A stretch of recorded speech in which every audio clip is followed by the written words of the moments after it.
Background ನೋಡಿ shock ಆದ್ರ? Spectacles of law channel ಬರೀ ಸೀರಿಯಸ್ ಕಾಂಟೆಂಟ್ ಕೊಡೋದಿಲ್ಲ, ಇಂಟ್ರೆಸ್ಟಿಂಗ್ ಕಾಂಟೆಂಟ್ಸ್, ಎಂಟರ್ಟೈನಿಂಗ್ ಕಾಂಟೆಂಟ್ಸ್ ಕೂಡ ಕೊಡ್ತೀವಿ. So do not feel to follow us so that you don't miss interesting updates. So Stree 2 movie ಬಗ್ಗೆ ನಾನು ಇವತ್ತು ಹೇಳೋಳಿದ್ದೀನಿ. C1 movie ನೋಡಿಲ್ಲ ಅಂದರೆ ಫಸ್ಟ್ ನೋಡಿ, ಅದ್ರ ಮೇಲೆ ನಿಮಗೆ ಇದರದ್ದು ಲಿಂಕ್ ಗೊತ್ತಾಗುತ್ತೆ.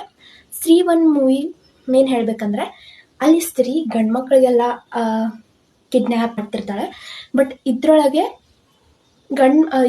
ಇದ್ರೊಳಗೆ ಒಂದು ಹೊಸ ಕ್ಯಾರೆಕ್ಟರ್ ಇಂಟ್ರೊಡ್ಯೂಸ್ ಮಾಡಿದ್ದಾರೆ, ದಟ್ ಈಸ್ ಸರ್ಕಟ. ಸೊ ಸರ್ಕಟ ಏನು ಮಾಡ್ತಿರ್ತಾನೆ, ಹೆಣ್ಮಕ್ಳಿಗೆ ಕಿಡ್ನ್ಯಾಪ್ ಮಾಡ್ತಾ ಇರ್ತಾನೆ. ಈಗ ಸ್ತ್ರೀ 1 ಹೇಗಿತ್ತು, ಅವಳಿಗೆ ನಾಳೆ ಬಾ ಅಂತ ಹೇಳ್ತಿದ್ರು. ಆಮೇಲೆ ಲಾಸ್ಟಿಗೆ ಸ್ತ್ರೀ ಹಮಾರಿ ರಕ್ಷಾ ಕರ್ನ ಅಂತ ಸ್ಟಾರ್ಟ್ ಆಯಿತು. ಅದೇ ಇಲ್ಲಿ ಕಂಟಿನ್ಯೂ ಆಗಿದೆ. ಇಲ್ಲಿ ಏನಾಗತ್ತಂದ್ರೆ ಇವು ಸರ್ಕಟ ಅನ್ನೋನು ಅವನಿಗೆ ಮಾಡರ್ನ್ ಹುಡುಗಿರು, ಆಮೇಲೆ ಹೊಸ ವಿಚಾರ ಇಟ್ಕೊಂಡವರು, ಆ್ಯಂಡ್ ಇಫ್ ಅವ್ರು ಇಂಡಿಪೆಂಡೆಂಟ್ ಆಗ್ತಾ ಇದ್ದಾರೆ, ಅವ್ರಿಗೆ ಇಂಡಿಪೆಂಡೆಂಟ್ ಇರೋದಿದೆ ಅಂದರೆ ಅಂಥವ್ರಿಗೆ ಫೋಕಸ್ ಮಾಡಿ ಕರ್ಕೊಂಡು ಹೋಗ್ತಿರ್ತಾನೆ. ಸೊ ಈ ಮೂವಿ ಮೇನ್ ಏನು ತೋರಿಸಿದಾರಂದರೆ ಸೊಸೈಟಿ, ದೇ ಆರ್ ಪೋರ್ಟ್ರಿಂಗ್ ಸೊಸೈಟಿ. ಸರ್ಕಟ ಅಂದರೆ ಸೊಸೈಟಿ. ಸೊ ಸೊಸೈಟಿ ಹೆಂಗೆ ಥಿಂಕ್ ಮಾಡುತ್ತೆ, ಹೆಣ್ಮಕ್ಳಿಗೆ ಮುಂದೆ ಮಾಡರ್ನ್ ಇರೋಕ್ಕೆ ಬಿಡೋದಿಲ್ಲ. ಸೊ ಅದ್ರ ಬಗ್ಗೆ ಇದೆ. ಅದಕ್ಕೆ 9 ರೇಟಿಂಗ್ ಇರೋದು. Do not fail to watch that. Watch Stree 2. Thank you.